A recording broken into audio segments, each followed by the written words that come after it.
Fortis Bloom IVF का sector जो है ये पंचकुला सेक्टर 14 में है, SCO 212। तो यहाँ पर हम अपना AIT लेवल 1 क्लिनिक कर रहे हैं, जिसके अंदर हम इंट्रायूट्राइन इंसेमिनेशन तक करेंगे। उसके अलावा IVF से रिलेटेड जितने भी procedures, procedure in the sense जितने भी इंजेक्शन होंगे, स्कैन, सब कुछ पंचकुला के अंदर ही किए जाएंगे।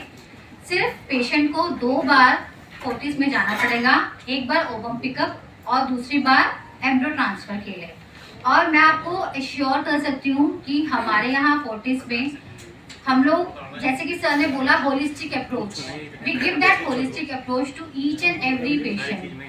Second thing, patient centred approach. जिस पेशेंट को जो ट्रीटमेंट चाहिए, हर पेशेंट को IVF नहीं चाहिए होता। हर पेशेंट की जो रिक्वायरमेंट होती है ट्रीटमेंट की, वो डिपेंड करता है उसकी कंडीशन के ऊपर।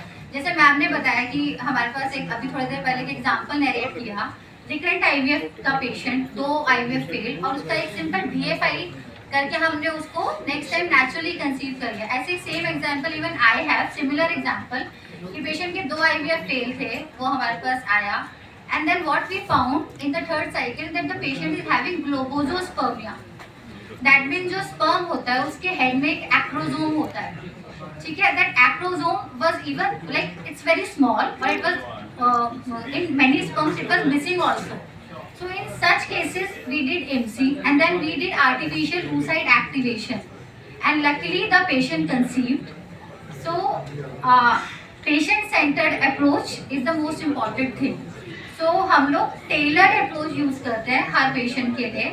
and पंचकुला में patient पंचकुला आए हैं, it's not like it's a Panchkula, ma'am will be seeing the patient, sir will be seeing the patient, so it is going to be a teamed approach. So and sir ने अब affordable कर ही दिया है, तो I must say कि you should all send this message to everyone.